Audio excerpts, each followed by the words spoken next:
Welcome to Kadampa Podcasts. These podcasts offer practical solutions to daily challenges and help guide us to a happier and more peaceful state of mind.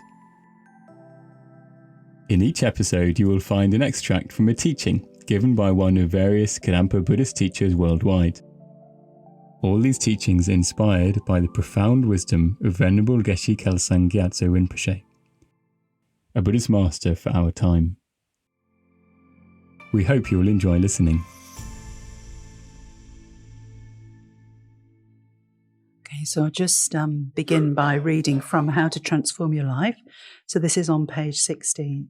So it is important to be able to distinguish disturbed states of mind from peaceful states. So states that disturb our inner peace, such as anger, jealousy, attachment, are called delusions, and these are the principal cause of all our suffering. We may think that our suffering is caused by other people, by poor material conditions, or by society, but in reality it's coming from our negative states of minds. The essence of spiritual practice is to reduce and eventually completely eradicate our delusions and replace them with permanent inner peace.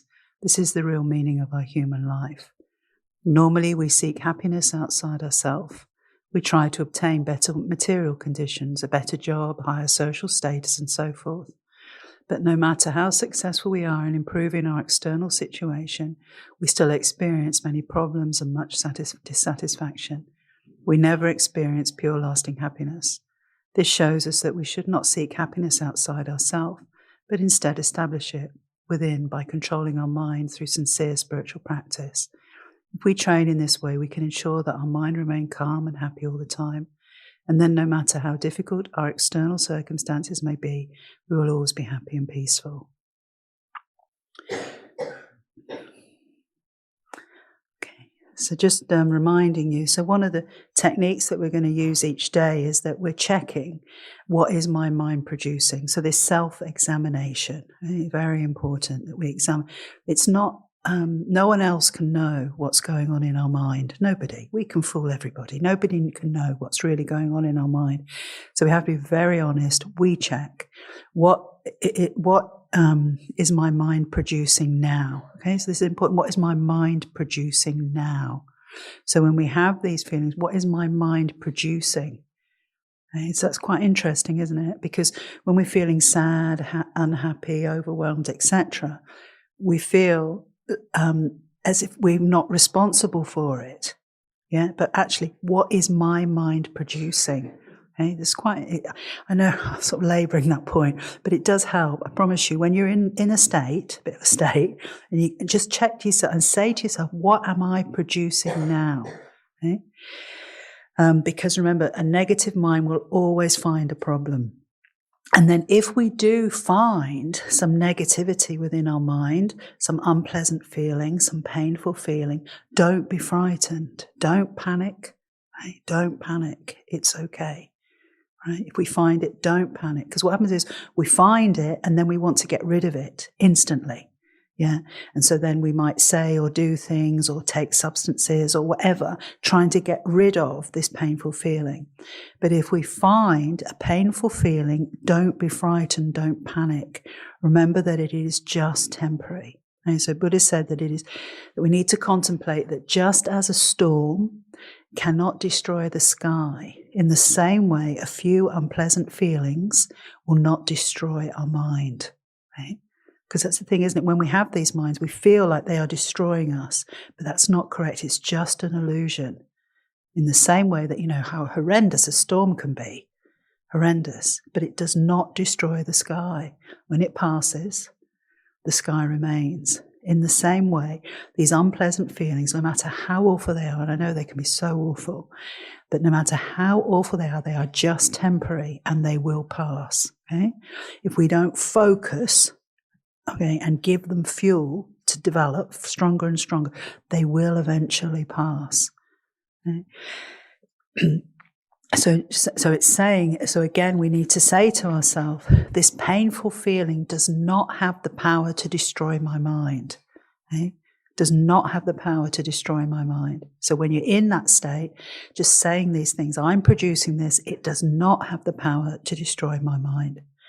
So Buddha said, when our mind is free from all turbulence of distracting conceptions, it becomes calm and smooth. Okay? So when our mind is free of all distracting, disturbing, our mind becomes calm and smooth. I love that. It'd be so lovely, wouldn't it? That the mind is just calm and smooth. It's not indifferent and uncaring, okay? Because within that calm and smooth, there is a depth of caring and compassion and love. But our experience of it is calm and smooth. And when we are enjoying peace and happiness, our craving for external sources of pleasure naturally declines, and it is easy to remain content. Because the more disturbed our mind is, the more we seek external stuff, and it's never enough. Why? Because it's not putting an end to the pain that we're experiencing. Or if it does, just for a short time, and then the pain comes back. Okay? So again, people misunderstand this. Buddha's not saying, therefore, you've got to live your life with no fun. You can't have any nice things. You can't go to the movies. You can't go out for meals. You can't go on holidays. He's not saying anything like that. He's just saying that these things in themselves are not a true source of happiness. Happiness is a state of mind. And often we crave a lot of external excitement and enjoyment because we're trying to run from ourselves. We're just running from ourselves. It's like sometimes, when you go on holiday and you're really looking forward to it and you get there and you've left everything behind, but unfortunately you had to take yourself with you. You know that feeling? That feeling? Actually, what you really wanted was a break from yourself. Yeah. So it's this feeling, this. So it's trying to see that if I have a peaceful mind, then I will crave less, I will want less, and my mind will be more contented. And Buddha said that someone who is contented has real wealth. Right? And it is, if you think about it, to be really content it's just so wealthy, isn't it? Who do we know who has that? Our society doesn't cultivate contentment, does it? So, but if we have a peaceful mind, then we'll be content. So without inner peace, my mind has no freedom. It is forced to go where it is led by negative minds.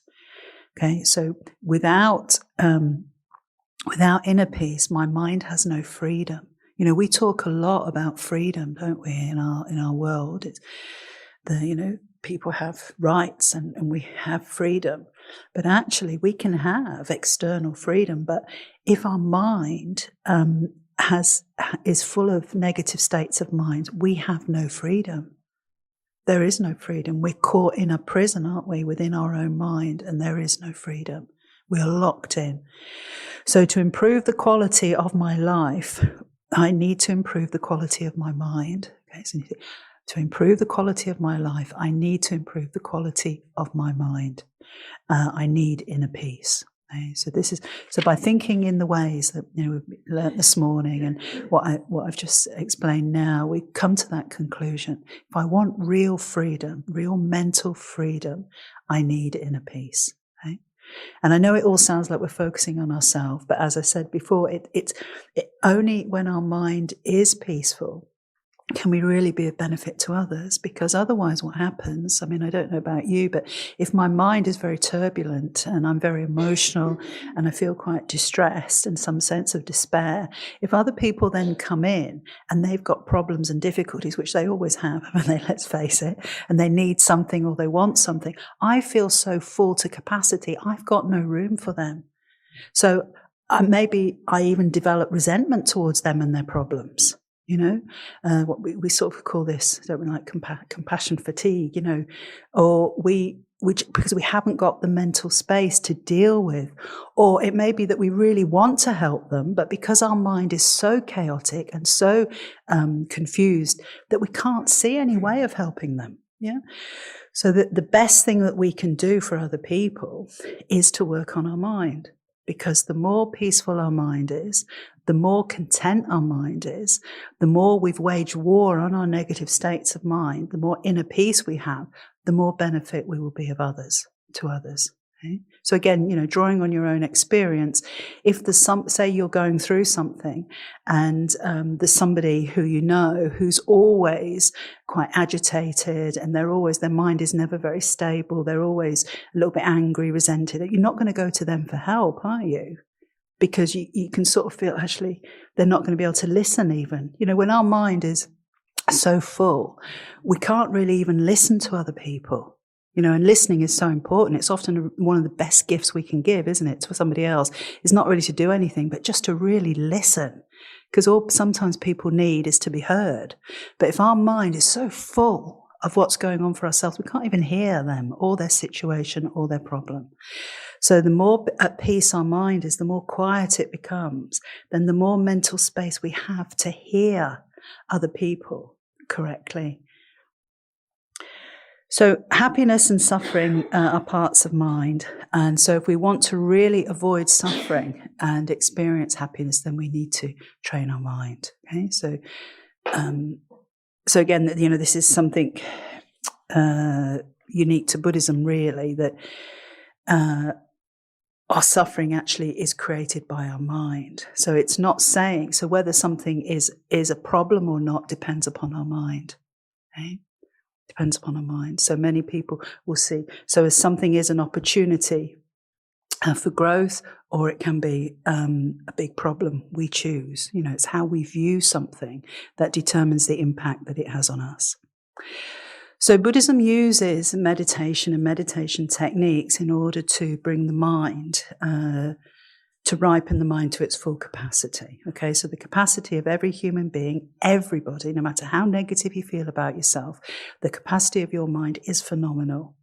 Your potential for loving kindness, compassion, your potential for wisdom is absolutely phenomenal. Every single one of us without exception. Okay? That part of our mind needs to be cultivated and developed and nurtured. Okay? So we need techniques to do that, because the stronger the good qualities of our mind are, then the more we'll be able to deal with and navigate our way through the difficulties in our life. So we've all got good qualities. We don't sometimes feel that we have. It's easier often to identify, if someone was to say, generally for most people, if someone was to say to you, give me a list of your bad qualities, if they say, right now, give me a list of your good qualities, it's like, so but we actually have amazing, every single person, we all have the potential for a lot of really amazing good qualities. The human mind, when it gets rid of all its negativity, is phenomenal. Right? It really is, absolutely. When human beings come together and they're focused on something that is to benefit others, and they come together to do that, it's a phenomenal force, isn't it? Human beings working together for something good is phenomenal what we can achieve. And people can produce very good results. But in the same way, when human beings come together with a negative intention, motivated by anger, etc., we are so destructive as well. Okay? So we have an incredible power. So it's learning to be able to strengthen and improve our good qualities while subduing and eventually just getting rid of completely our negative qualities. Okay, and at the same time, not identifying with our negative qualities, seeing that they are just bad weather passing through. We've been born human. Everybody has them. Everybody has them. It's no big surprise if you meet someone and they say to you, oh, sometimes I get a bit angry. You don't think, oh my goodness, that's awful. I've never heard such a thing, right? Because we know, don't we? It's normal. Or sometimes I get a bit jealous, or sometimes I get a bit irritated. We're like, yeah, okay, I get that. If they said to you, oh, I never get angry, I never get irritated, I never get jealous, my mind is just full of love and compassion and peaceful all the time, then our alarm bells go, don't they? So having a mixed bag of qualities is normal, but these negative qualities are not permanent. Okay? They're not permanent. They're not intrinsic. They're not inherent. They're just bad weather in the mind, and we can get rid of them. And that's what Buddhism believes is the actual purpose of a human life, is to take the mind to its highest level. And the way to do this is to get rid of all that rubbish and to nurture and cultivate all the good qualities within our mind. And we do this through meditation. So meditation, sometimes people think, oh, how can you do that? Just sitting there quietly meditating. But meditation has two parts. One of it is sitting quietly, going inward, and cultivating and developing positive minds.